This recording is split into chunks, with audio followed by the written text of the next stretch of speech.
347 candidatures, 56 lauréats, 5 grands prix. L'édition 2016 du concours iLab est un très bon cru. Né de la volonté du ministère de l'Éducation nationale, de l'enseignement et de la recherche pour encourager la création d'entreprises innovantes, iLab, c'est aussi un accompagnement des projets. Preuve en est le forum Premier Contact. Alors cette journée elle est très importante pour nos lauréats parce qu'on leur a organisé tout un programme pour les mettre en contact avec toute une série de partenaires qui vont les aider dans leurs projets. Des financiers, des incubateurs, des experts juridiques, des experts de la propriété intellectuelle.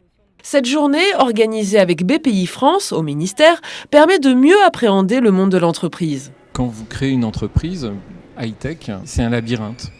Et donc, il faut des gens il faut un fil d'Ariane. Le forum permet d'avoir un guide à l'intérieur du labyrinthe que représente la création d'entreprises, les aides, l'aspect que ce soit investissement fiscal, social, l'aspect technologique, le CIR, les JEI. C'est très intéressant déjà de voir toutes ces entreprises, tous ces experts en matière financière, RH, innovation technologique. Donc effectivement, ça nous booste, ça nous donne envie d'aller de l'avant parce qu'on est une start-up, on est des jeunes entreprises. On n'a pas forcément connaissance de manière très fine du milieu de l'entreprise.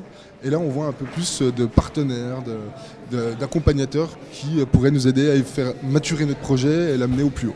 Santé, numérique, électronique, tous les projets ont été expertisés puis sélectionnés par un jury national présidé par Nathalie Leboucher. Je me félicite qu'il y ait autant de très belles candidatures d'entreprises un peu dans tous les secteurs, des entreprises des nouvelles technologies, dans le médical également. Je crois que de toute façon, c'est vrai que c'est un booster d'être nommé lauréat. Dans l'innovation, on a besoin d'accélération et il vaut mieux toujours avoir du foisonnement plutôt que de pas assez d'idées. Et donc le fait que le ministère effectivement pousse ce type de démarche avec BPI France, je crois que c'est très structurant.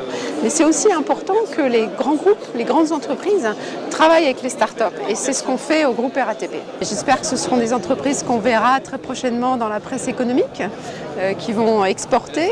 Et c'est très vivifiant. Vivifiant et boostant, pour sa 18e édition, le dispositif iLab a évolué. Une nouveauté cette année qui est que le volet qu'on appelle émergence du concours a été fusionné avec la bourse French Tech. Ce que ça change, c'est que les dossiers peuvent être présentés de façon continue à n'importe quel moment dans l'année. Donc c'est une souplesse supplémentaire qui est donnée aux candidats. Les prix de cette 18e édition étaient remis dans les jardins du ministère. Le directeur innovation de la BPI s'est réjoui de la quantité et de la qualité croissante des projets. L'entrepreneuriat devient, j'allais dire, à la mode. Et à BPI France, on essaye de l'accompagner. On a concrètement doublé le nombre de financements aux startups entre 2013 et 2015. On en financé 1600 en 2013. On a financé près de 3000 en 2015 et on veut continuer dans cette dynamique. En effet, depuis sa création, ce sont 3286 lauréats qui ont été récompensés et 1810 entreprises qui ont été créées.